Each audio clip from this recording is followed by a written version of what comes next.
Good afternoon and welcome back to TLDC Women in Learning and Development Conference.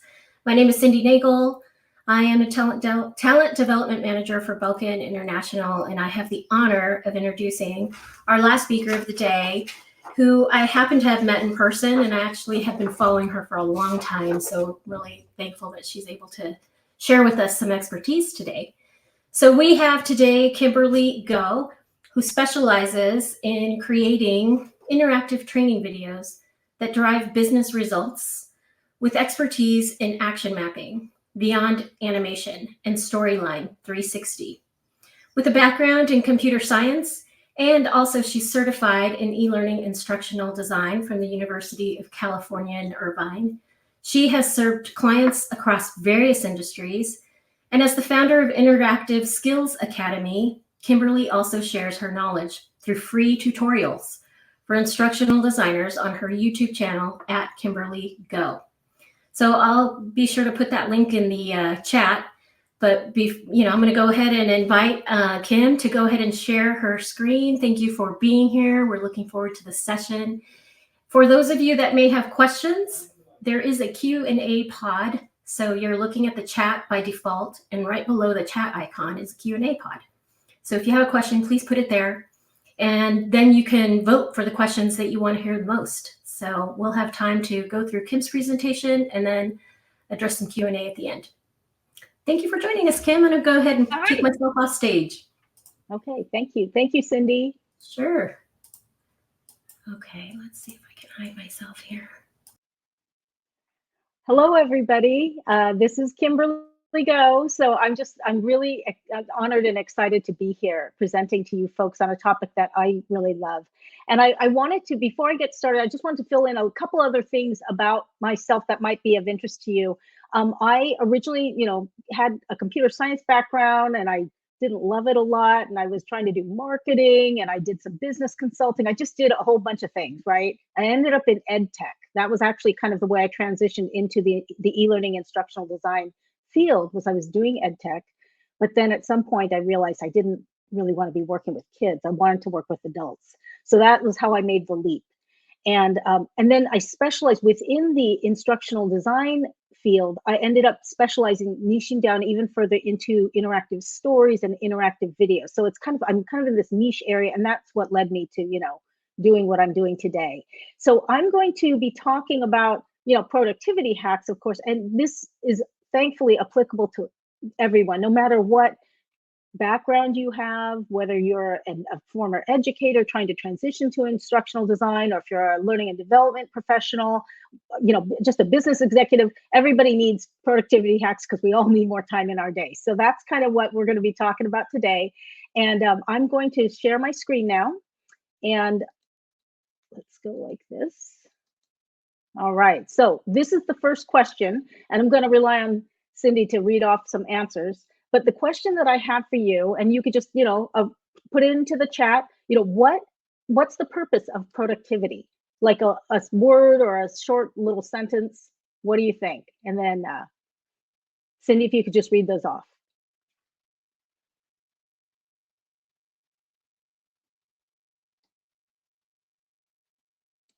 I'm not hearing you, Cyndi, is it?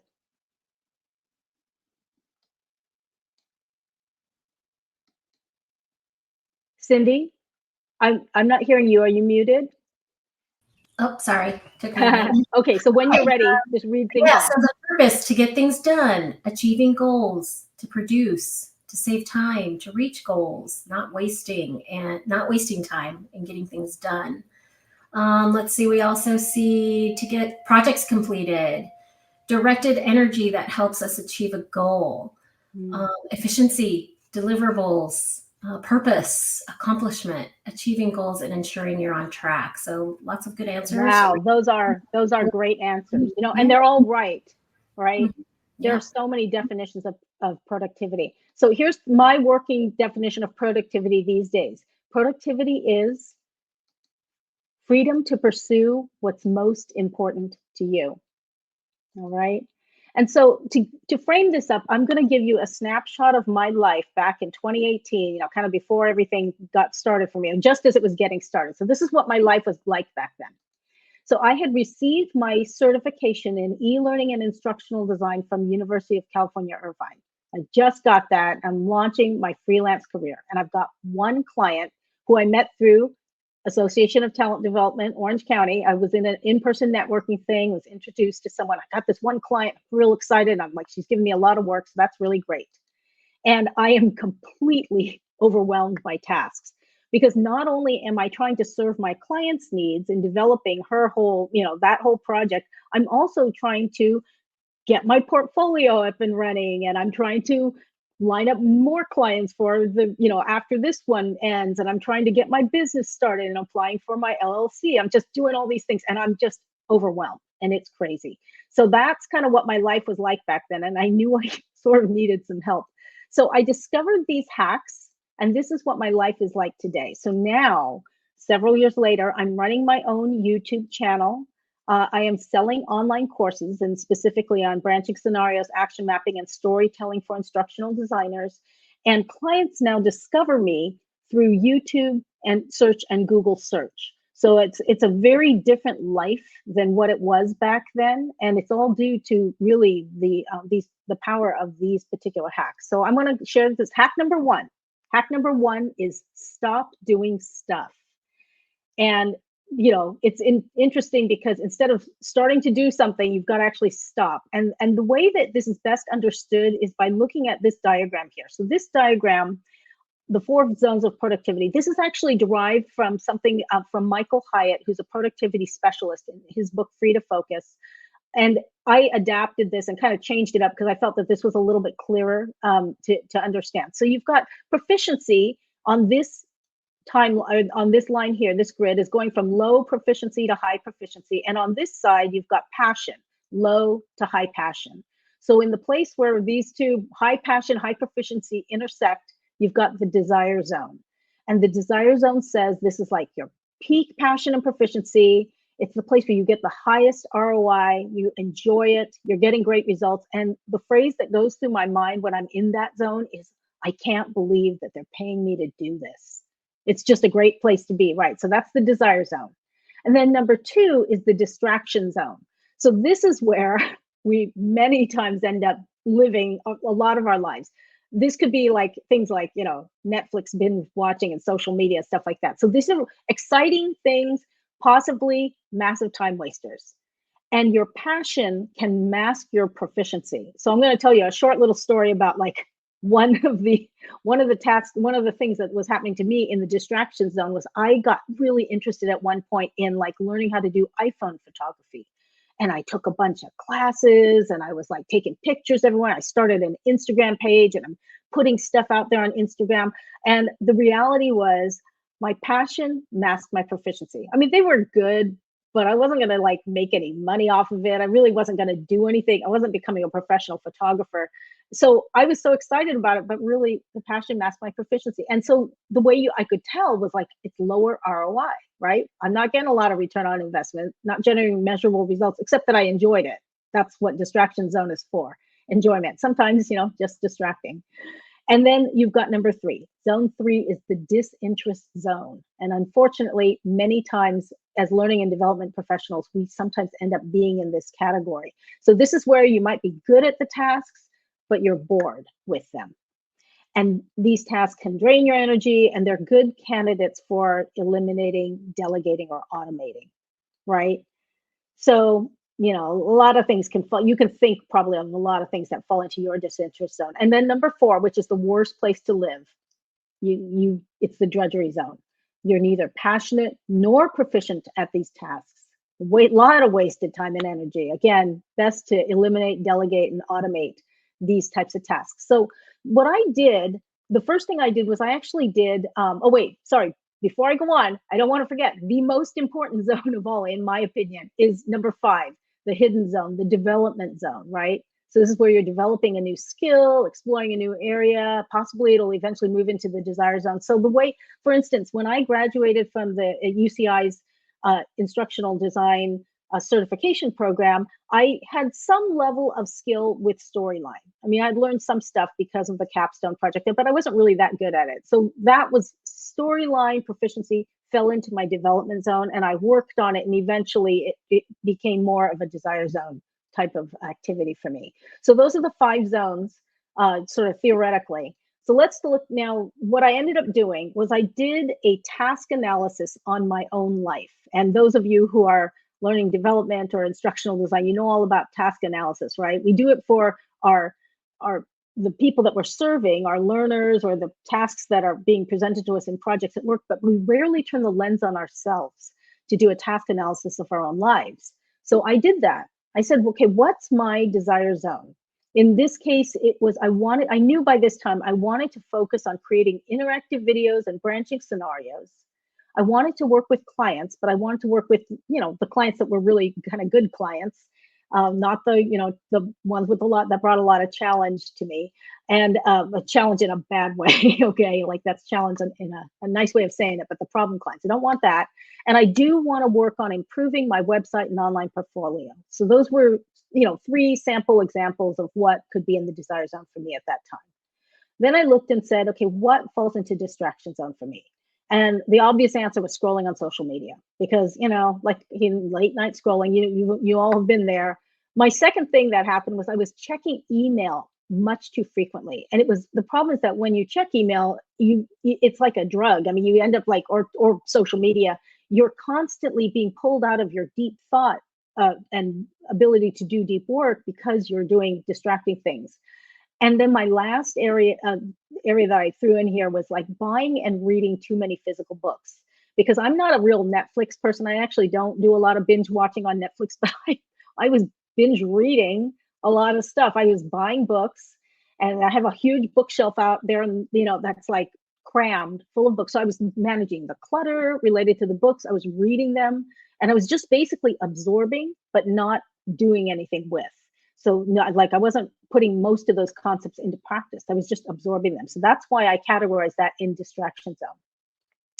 Disinterest zone for me was content dump training and compliance training. I knew by that time I didn't want to be working in those particular areas of instructional design. So I knew, that's what was going on in disinterest zone. And for me, drudgery zone was reaching out to potential clients on LinkedIn. That would be cold outreach. And at that time, my impression was that was the only way for me to get new clients. And it's necessary as a freelancer to continually be reaching out. And then the other one I threw in there was vacuuming, because I just don't like vacuuming, and I happen to not be very good at it. So that was my task analysis. I just did a sample. There were others, of course, other things that fell into each category, but just for this example, that's what I was working with. So here's what I had to consider next was hack number 2 is find more time in your day. And that can be pretty tough to do because it feels like there is no extra time, right? So you have to ask yourself a question: what can I control? So when I really turned that lens of like looking at my distraction zone arena, and I said, what can I control? Well, I could stop using certain platforms like Facebook. Facebook was having some issues of their own. So I kind of was like, I'm just going to eliminate, I just cold turkey eliminated Facebook.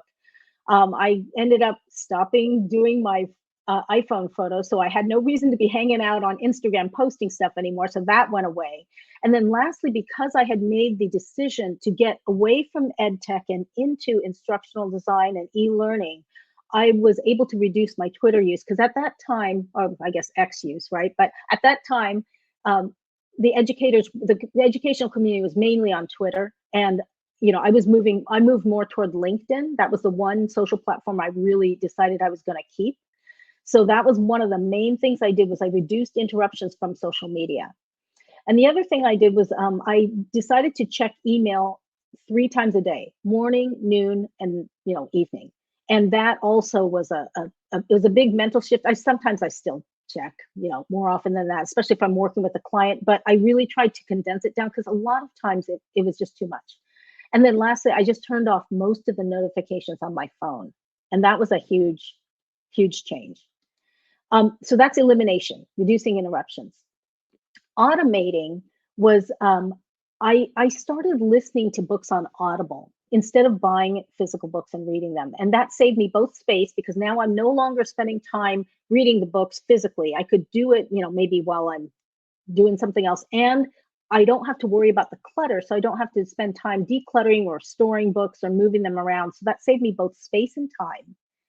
And I was able to move to listening to Audible and my podcast while I was doing things like my vacuuming, right? Which is the task that was a drudgery task for me, but by doing it simultaneously, and I actually sort of gamified it. I said to myself, I will only listen to that podcast that I really like while I'm vacuuming, right? And so it kind of made it like more fun to do it. So that was the way that I chose to automate.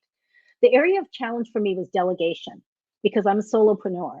So I had no one I could delegate to, unless I were to hire a virtual assistant, which didn't make sense because I was just starting my freelance career. So this was actually, I couldn't do the delegation part, but I was able to get some time back by controlling these two areas of my life. So that led me to hack number 3, which I call, for lack of a better word, get rid of some big rocks. All right. And so this is how it looks. So lots of times, if you've seen, you may have seen this demonstration taking place. A lot of times it's used differently than how I'm going to do it now. So I'll just explain, like, the way I've seen it done in the past is like you're at maybe some kind of an in-person gathering, and someone will bring out an empty jar, and the facilitator will say, this jar represents, your life and the time that you have to work with. How are you going to fit this big, they had a big pile of rocks over here, little pebbles and sand. And how are you going to fit everything into the jar? So people would try doing it different ways. And it turns out that if you put the sand in first, and then you put in the pebbles, the big rocks don't fit. So the solution to the puzzle is put all the rocks in first, then pour in the little pebbles, and then pour in the sand. It goes into the cracks and everything fits in the jar. So that's how it's usually done. But in my case, my jar was already full. It was full of a lot of tasks, and it felt like they were all big rocks. I didn't know how to get rid of them. So this was my biggest challenge I was facing at the time, finding new clients, because once my current client is done, I have to have others in the pipeline. That's the life of a freelancer. So how do I find new clients? And I was being encouraged to do cold outreach on LinkedIn because it was COVID. So COVID had just happened. All ATD stopped meeting in person, and all of my other networking functions that used to bring me potential clients were gone. And so I was being encouraged by some of my colleagues, do outreach on LinkedIn. You might not know those person, but here's how you find them, and you can reach out. And I didn't feel comfortable with that. The people who were telling me to do this were like super extroverted folks. And so for them, that was no problem. But for me as an introvert, I was like, oh, I just didn't feel great about it. So cold outreach on LinkedIn didn't work for me. But I still have got to find new clients. I can't just ignore this. So what I started thinking was, well, how can I, if I am going to do something else in place of, it's got to actually replace the function of cold outreach. It's got to be a new way of finding new clients. And since I was already working in the interactive video space, I realized the one platform that I've neglected that I need to be on is the premier video platform, which is YouTube. It's like, the second largest search engine after Google. I've got to have a presence there, and I have no presence at all. So that was the big change that I made, was I began using YouTube for visibility and outreach, and it replaced this rock that was already in my jar. So now we're going to do a quick activity. We'll give ourselves 3 minutes. And what I'm going to have you do is just grab a piece of paper and a pen and list out one task per zone. So you've got 4 zones: desire zone, distraction, disinterest, and drudgery. And then you've got the 5th zone, which is development. Try to list from your own life, as you do a little short task analysis on your own life, at least one task per zone. And then if you have time, go back and add a few more. So that's what we're going to do. I'm going to set a timer. And are we all good with that? Cyndi, do you have any? I just want to make sure you can all hear me and everything still. Cyndi? People are giving hoorays. Okay, we're good. We're good. We okay. are good. All right, super. Then on your mark, get set, go. The timer is running.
1 minute left.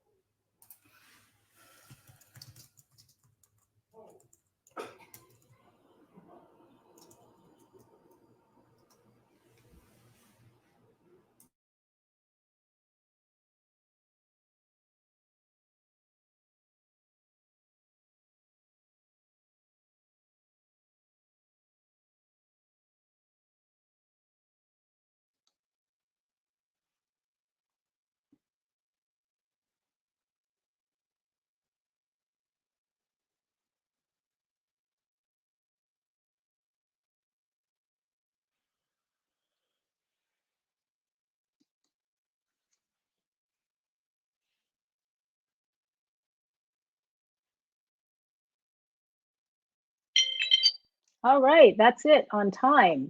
So you've got a list started now, and you can always go back and add more to that later. But what I'm going to do now is I'm going to give you some of the nuts and bolts of how you can actually implement these hacks. So here's a question you're asking yourself as you go through this next process. How can I eliminate? How can I automate?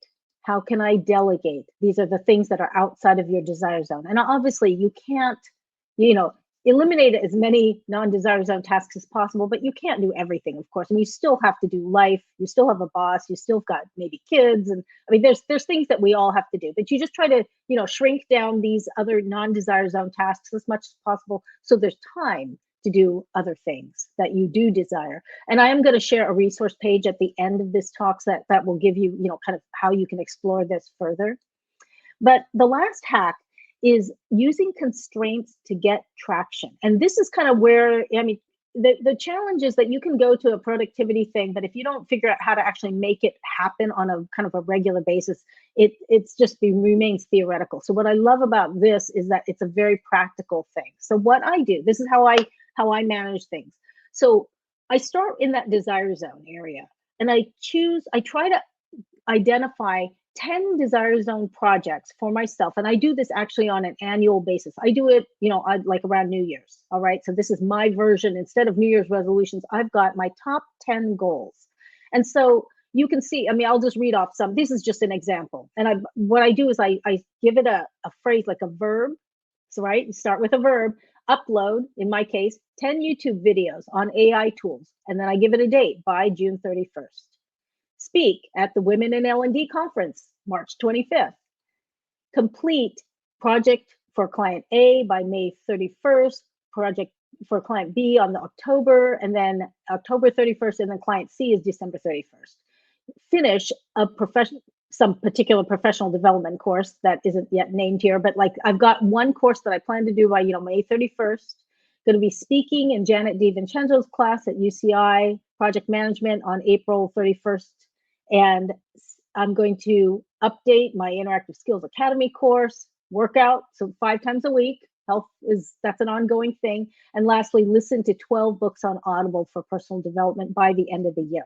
So these are just examples, but the important thing to realize is that I only selected my top 10. There were more things when I first brain dumped onto a page, everything that I thought I wanted to do this year. There was a lot more than 10. I chose the ones that were the most important to me personally at that time, and I wrote them on a piece of paper. Actually, I typed it on this piece of paper, and I literally tacked it up on the wall over here. So I see my top 10 desire zone list every day. All right, so it's about keeping it visible and keeping it limited, because you can't have a list that's 100 tasks long or you won't be able to accomplish anything. So this actually lets you get traction. So that was the first thing. It's like I've got my yearly plan for the desire zone. Then I've got a to-do list. And this now, it's a piece of paper, notebook that I keep kind of on this side over here on my desk. And it's a to-do list that's running. It changes. I update it every few weeks, and I divide it into 2 different parts. So top is to-do list. I've got on stage and off stage. So on stage is anything that's maybe client facing, or it has to do with my YouTube channel, because that's trying to reach more people out externally. Conversations I need to have that are related to on stage tasks. So these are all, we reply to this vendor, things like that. Off stage is stuff that I'm doing. This might be professional development. It might be some networking things that aren't, particularly outward facing. They're just networking, and then, something to do with tax preparation because we're in that time of year, right? So these would be offstage tasks that I have to do in order to make the rest of my onstage stuff work. And so I treat it like a bullet journal. You can see I've got bullet points next to everything, but my method happens to be when I want to kind of move it on stage, really, like I'm working on this week, I put a circle around it. And then when I complete the task, I check it off. So here's, some examples. Like I might have an initial meeting with a client. I know that. I look at my task list. This is something that I need to do. I might need to prepare for the class that I'm going to be speaking at UCI with Janet DiVincenzo. And then lastly, I need to print my business reports for my taxes because I've got to meet with somebody about my taxes. So those are 3 tasks that I pick off of my to-do list, and I put them down on a sheet of paper as my weekly big 3. So these are the 3 things I'm going to focus on. The initial meeting with the client. Oops, sorry, let me go back. The initial meeting with the client, I've got to do some preparation and follow-up. So you notice I've broken it down. Like the initial meeting with the client might have a lot of stuff involved in it, but I just said I'm going to do the preparation. I've got to plan for the follow-up. I've got to prep for this class presentation. And then with regard to the meeting with the tax advisor, maybe I just need to print a certain report. So I'm going to grab my 3 tasks for the week that I'm going to be working on. And then I also have some things that will keep my life in balance, because we're talking about that a lot in this particular group setting, about the need to have self-care and nurture yourself. So I've got things like about sleep. I'm aiming for 7+ hours a night. I can tell you I'm not achieving that right now, but I'm aiming for it. This week, what do I want to eat? I want to eat, I'm going to make a quiche, and I'm going to make sure I focus on eating more fruit. Going to work out 4 times this week because I just, I've got other activities that I'm doing that are not necessarily my workout. Maybe I'm walking with friends, social, or, like kind of community type of things. Maybe I'm going to have lunch with friends, connect with people, play. That's always a challenge for me. I got to make sure I plan my play. So it might be I'm going to plant some flowers, play a VR game, then reflect. And this is actually very important to me. Go to a worship service, do some journaling, and then this unplug, which is so difficult to do these days. This might be listen to quiet music at night before going to sleep and no screens, like an hour before I go to bed. So what's important about this kind of preparation is you're balancing your personal life, health, rest, and fitness with the tasks that you're outlining for yourself. So the weekly big 3 work it includes this part here where you're thinking about what do I need to tweak in my schedule so I take better care of myself and don't burn out. So these are my 3 big tasks for the coming week. And then, now this is what I do on Sunday nights. I do what's called a weekly preview, in which I am reflecting back on how things went in this last week. So the first step, and this is like maybe takes me 30 minutes on a Sunday evening, or could be anytime on maybe Monday morning, right? So the first step is that I reflect on what are my biggest wins from this last week. And the reason this is so important is if you're a high achiever, many times high achievers tend to just skip right by what they've achieved and just go right on to what's coming next. And you don't take time to reflect. Well, we all know as learning and development professionals that the reflection is where the actual learning is taking place. So you have to actually have something in your system that makes you do some reflection. So by saying, what are my biggest wins? I actually pause and think back. I look over, what did I accomplish last week, or what good things happened? They don't even need to be task related. But by focusing on these things and listing them out here, it puts me in a good frame of mind. I feel like I had a great, I accomplished some things last week. Maybe not everything, but some. And I had fun doing these other activities. So it puts you into a good frame of mind before you start doing the hard work of planning. The next thing that I do is I look at my weekly big 3 from last week. And I list them out here and I say to myself, how far did I get? And you're allowed to give yourself partial credit, which is awesome, right? Not every task gets 100% done. Many times they do, but they might be only 50% done, and that's okay. So you just kind of rate yourself. How did I do on my big 3? And then you reflect again, what worked, what didn't work. And here you list out kind of your learning. Maybe there was like something glitchy that happened in your conversation with the, some SME or something like that, that you wish that could have gone better. So you list those things out, and then you say to yourself, what would you keep, improve, or start doing based on this, particularly the reflection part? So you're learning, it's an iterative process that happens every week, in which you're starting with a good mindset, you're assessing how you did, and then you're reflecting on what worked and what didn't work and what you would change going forward. So this iterative process is what helps you to have that continual improvement. And they have, well, this system includes things like, a list sweep, which is essentially looking at your calendar and your to-do list. I don't use these as much, simply because I look at my Google Calendar. I kind of know what things are coming up. So I use my calendar for a lot of this planning. But if you are super in depth, you can always do more details here. But that's kind of what's happening on this at the beginning of that. And then hang on a second. I want to make sure I didn't miss anything. All right. So I now know that I have got some things I'm trying to accomplish for this week. And now I need to come up with, what am I doing today? So every evening before I go to bed, I actually plan out my daily big three.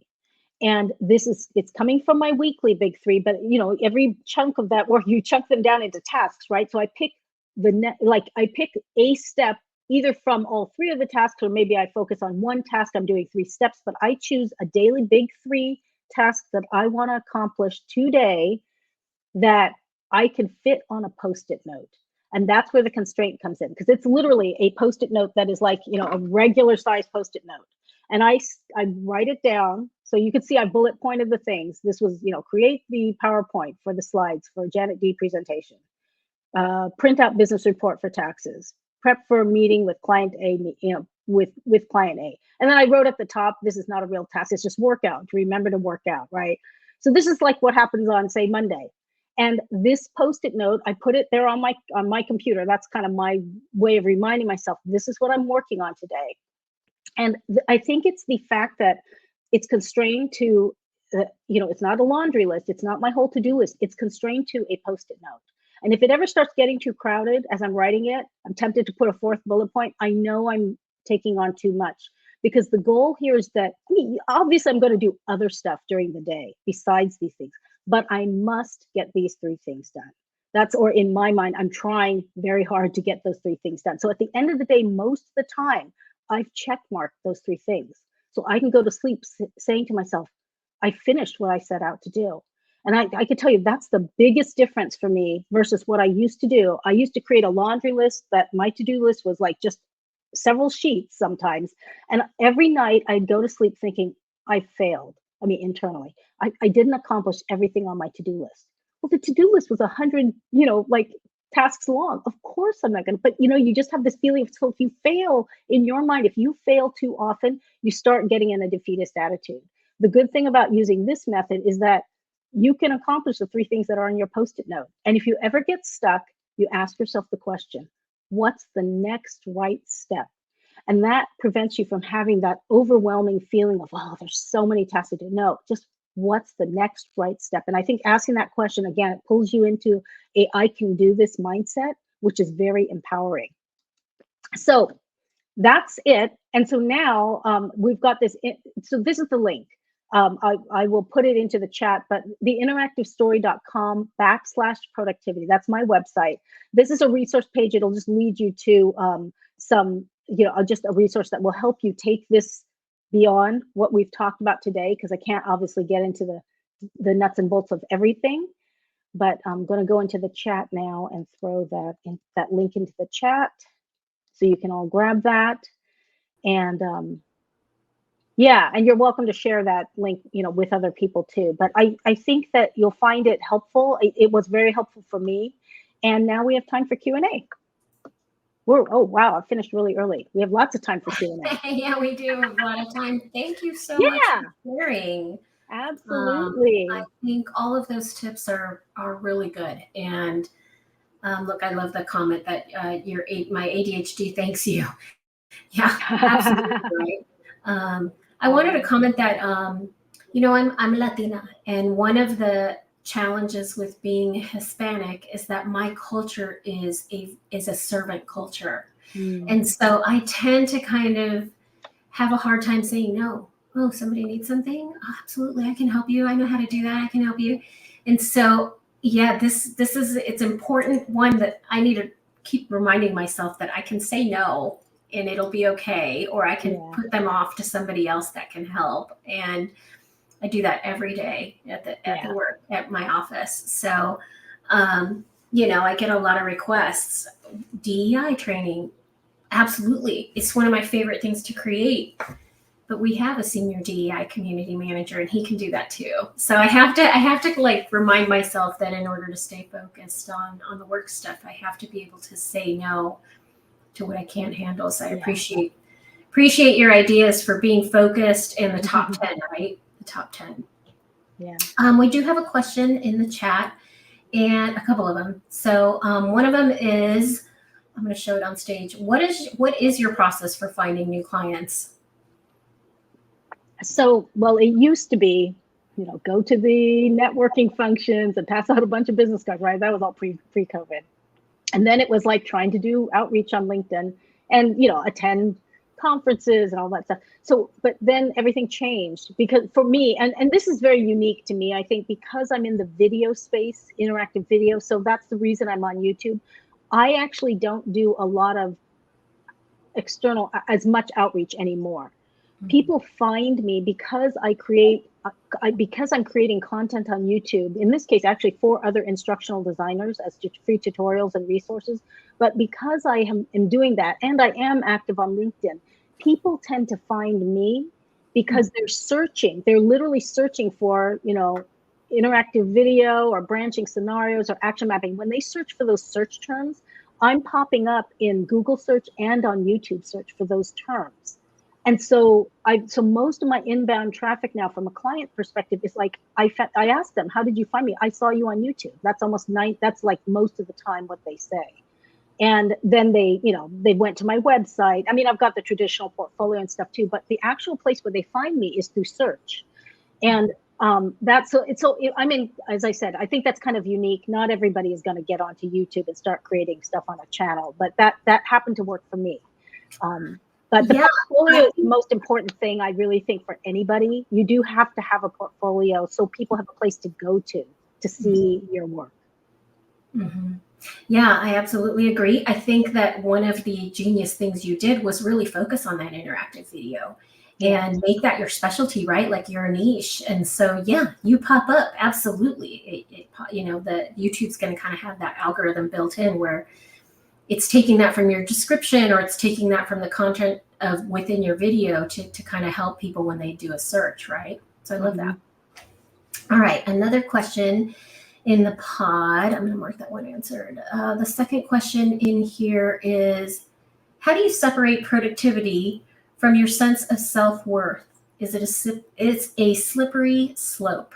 Separating productivity from your sense of self-worth. Yeah. Great question. That is a great question. Yeah, I think that the most important thing to do, at least for me, is that list that I come up with at the beginning of the year. And it doesn't need to be yearly. It could actually be a quarterly goal setting. In my case, it works to do a year, because I kind of know those are things that I want to accomplish. They are not necessarily what my clients want. They're not necessarily, right? So I'm choosing things that are self-care related when I do my desired zone tasks. Now, some of those are actually things like, say that it's working on my portfolio, changing it up or adding something new. That's also self-care because that's taking care of my business. But you can see I'm not at that point because I've taken myself out of the fray. I'm stepping back at the beginning of the year and planning out, 10 things that I desire to do. Now I'm not thinking about other people's, it's not other people's fires. It's not other people's emergencies. All that urgent stuff is taken off, and I'm focusing on stuff that is important for kind of my own self-care. And then when I start breaking that down into my weekly and daily to-do lists, you'll notice some stuff that comes up that I'm putting onto those tasks are things I'm prioritizing those top 10 goals. And even though other things might come, I mean, I might have a client that's crazy and is calling me all the time or email, and I've got to take care of those things. But at some point I turn it off and I refuse to answer, because I know I need to dedicate an hour toward professional development. And because that's what's on my to-do list for the day. And so that's the way that, so the problem is that when you think of productivity as crossing things off a list, then if you didn't curate that list well to begin with, you end up just doing a bunch of what ends up being busy work. And at the end of the day, you're thinking, or at the end of the year, gosh, I didn't take care of myself.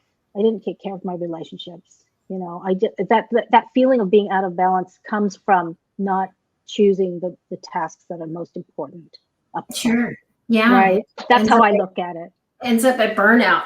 Yes. We all have been there. It happens to everybody, the burnout thing. Mm-hmm. Yeah. Thank you for that. Okay, we have another question in the pod. Let's see here. Let me put this one on stage. How do you determine your top goals when you aren't sure what the ROI might be for your career or your business? Oh, that's a great question. Great question. Yeah. So let me think. How do I do that? I think that during the year, I do spend a lot of time as I'm like, for instance, I'm maybe looking at what's happening on LinkedIn, or I'm like reading books. I mean, I think throughout the year, I'm sort of piecing together where I think the industry is going. That's, I think, one of the main reasons why I'm on LinkedIn, is I'm trying to observe, where are things going? What is the interest? That's what popped up video for me, for instance, as being an important thing to focus on, even early on before it was kind of big, because I could see, since social media was trending towards video, I'm like, I think that's what's going to happen in learning and development and other areas. So I chose, I guess that maybe I'm doing that intuitively, but I'm constantly learning. I'm constantly looking at what's happening and trying to project forward. How do I want to participate in that? And I guess that's the way that that's a great question. I don't actually know exactly how I do it, but the ROI, to me, it's very important. Sometimes you don't know. I mean, sometimes it's an experiment. That's what YouTube was at the time. I was literally experimenting with it, but I could see the ROI because I took that, like I said, I took that one class. Oh, I didn't mention that. That's what I did. Once I identified, yes, I think that I want to get into YouTube, I found a very, very good class that taught me about YouTube. And that's how and when I did that class, it confirmed for me that, yes, this is going to have high ROI. And so that's how I chose to do it. So I try to make informed decisions. I don't just randomly grab stuff. I really am trying to do a little bit of research, but I don't research forever. That's kind of the way that I look at that. And since I'm talking about that course, I'm going to try to find the link. I don't know if people are interested, but I saw at least one person said something about that she's doing a YouTube channel, and YouTube. I think that was really intuitive of you to early on see that medium was going to take off and just be such an easy resource. Yeah. And YouTube, you do have to work at it and plan for that posting and publication if you're trying to do it regularly. But if you can find the topic that you're trying to stick to, or that part of, that particular part of L&D that you're trying to stick to, I think you can have a really, really amazing career. And we've even seen, some of the traditional L&D leaders that were using YouTube years ago, but new ones pop up all the time. Like Devlin. Devlin's relatively new to the industry, but he's got a huge YouTube following. Yeah. Just he's so focused on it, Devlin Peck. Yes, exactly. Devlin Peck was, because I had done, some work with him at one point. He was the one who said, you're interested in interactive video, you need to be on YouTube. Yeah. I mean, he just basically told me that is such an important platform for you, for the particular niche I was in. And so that's why I ended up. So I put the link in the chat just now. It says it's a YouTube class. It's a master class that's free. Awesome. They do allow you can go deeper beyond that class. And that's what I did. I watched the master class because it's free. I do a lot of those master classes, just, absorb, see if this person looks worthwhile, see if what they're saying resonates with me. And if it will be high ROI, then I'm willing to make the investment. And that's what I did. I made the investment into their more in-depth course, which is a full-on course on learning YouTube so that you can actually start a channel. It takes you to that next level. And that's what I did. And that's how I started my channel. And that's why how I got to where I am today, was by really like trying to cut away the fluff and choose the task that really I thought would be the highest ROI that I also enjoyed. And I think that's important. It's like you can't just pick something that's high ROI. You've got to actually want to do it. Yeah. But I did, but I was curious at that point. I was like, I think I want to do this. You know, I want to give it a try. So I invest. I mean, sometimes you invest and it doesn't pan out, you know, but sometimes it does. Mm-hmm. So it's worth it that's a development zone strategy. When you think that it looks like something that might work for me and it's something I'm drawn to, I say make the investment and like investigate that. Put it into your development zone skill area and let it just work on it, focus on it. Yeah. Right? Okay, we've got a couple more questions. I'm going to choose this one. Do you have a process for adding to your portfolio on a regular basis? I have a friend that's a talent acquisition manager, and she says you got to update your stuff once a year, you know? So what's your process? That is a great question. So, okay. It depends on the type of, say that it's e-learning. I mean, if you're a e-learning specialist, it depends on the clients you're trying to attract. So you don't randomly need to, I think that's a little arbitrary saying that you have to update your portfolio, you know, on a certain, you know, cadence. What's important is that it does need to be relevant for, you know, like if you have stuff that looks like it was made in the 90s, nobody's gonna, you know, give you a call, right? So you do have to keep up with tools and put them in there. So, but here's the challenge, well, at least in my case, most of the clients I work with now for interactive video design make me sign a non-disclosure agreement.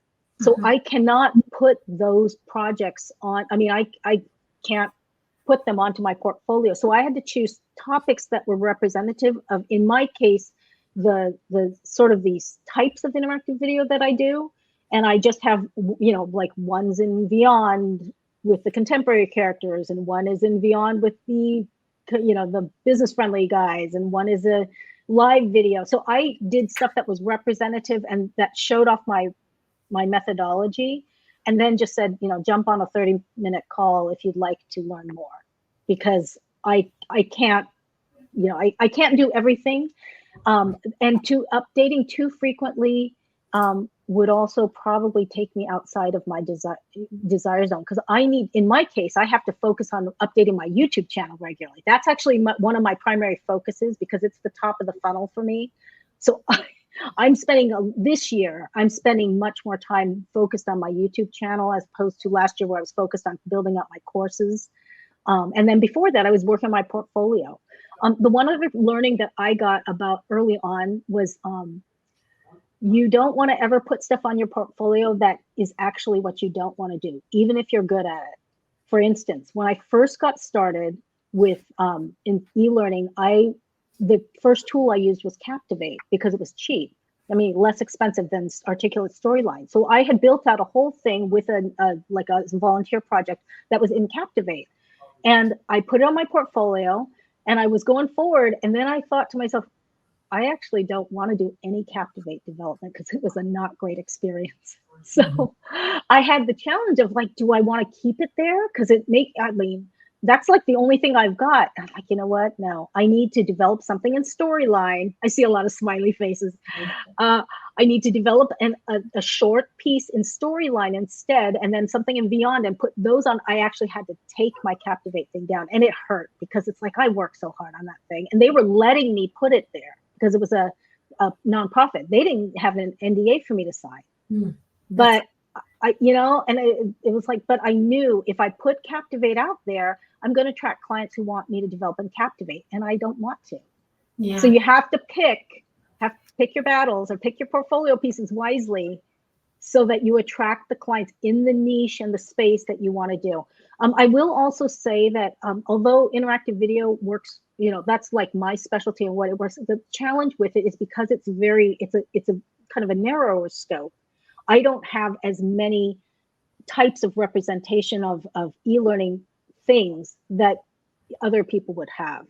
So if you are trying to hit a broad base, I do e-learning of all kinds, you do need to have more types of portfolio pieces. And it doesn't hurt to continually be adding. You just don't want to be so focused on adding pieces to your portfolio that you can't do personal development or take care of yourself, things like that. You have to figure out a balance. Yeah, yeah. Okay, I'm going to show another one. This is from Dawn.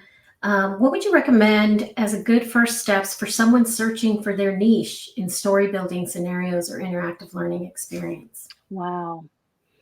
Yeah. Well, I mean, actually, if you already know that you want to focus on some interactive scenarios and things like that, that is a niche. I mean, you've already picked your niche if you're doing that. When I say other types of things, e-learning can be just traditional e-learning. It can be compliance training and making it really great.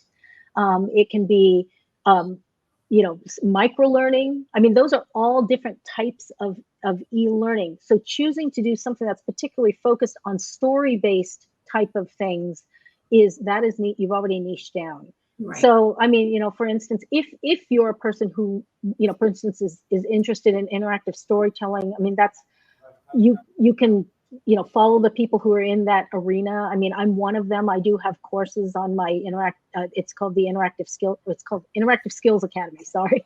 That's, I've got courses offered, but there's a lot of people out there now that are beginning to focus on storytelling because it's so powerful.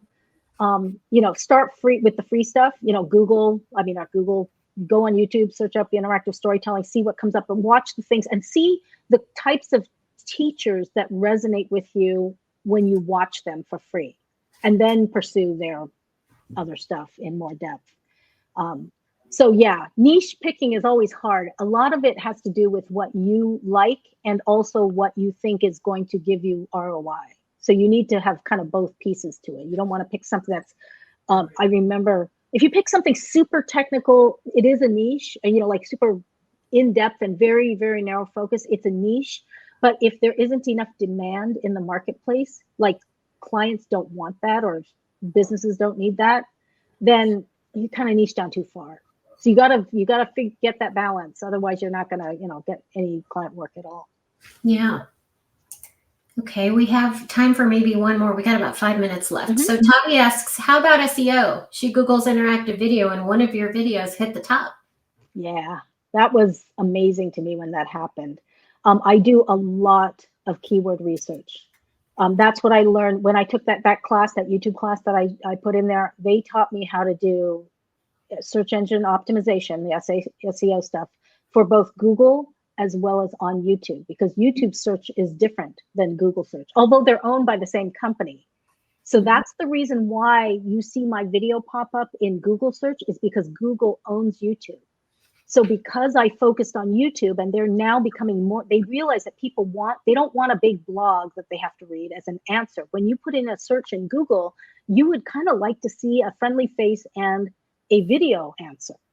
And so what Google has started doing is they start serving up relevant videos as the answers when people Google search. So that's the reason why when people query, what is interactive video, my YouTube video pops up in both Google search and in YouTube.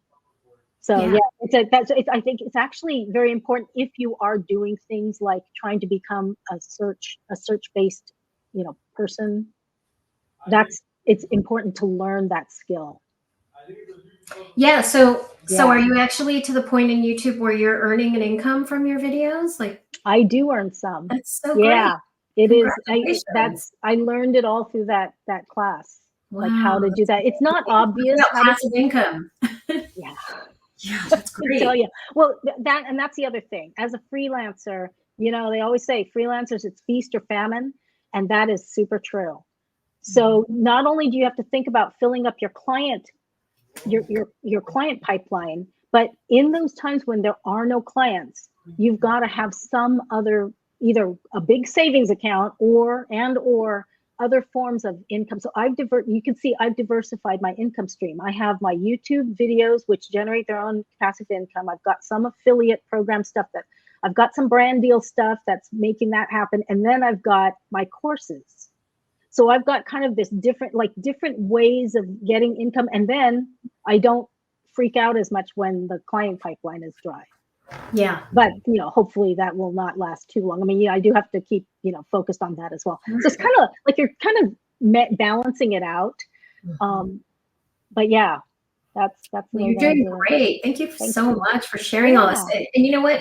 It's going to change again, right? Because there's new tools, right? Like TikTok, and I just saw the news today. I don't know if you saw the Spotify news today on LinkedIn, but Spotify's doing courses now, video courses inside the platform. So this is new too, and they're doing their courses through some key vendors that we may know.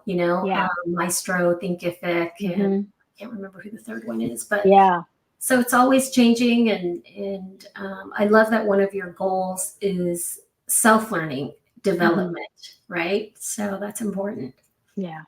Thank you so much. This was such a great session. I feel like I could talk to you all day. And we might need to invite you back to talk a little bit more about that freelance life, and what people need to know. But I really appreciate all your tips today and everything that you brought. Thank you. And thanks to all the folks in the chat. I'm sorry that I wasn't able to answer probably everything or reply to all the comments, but I really appreciate all of the interaction that I can see going on there.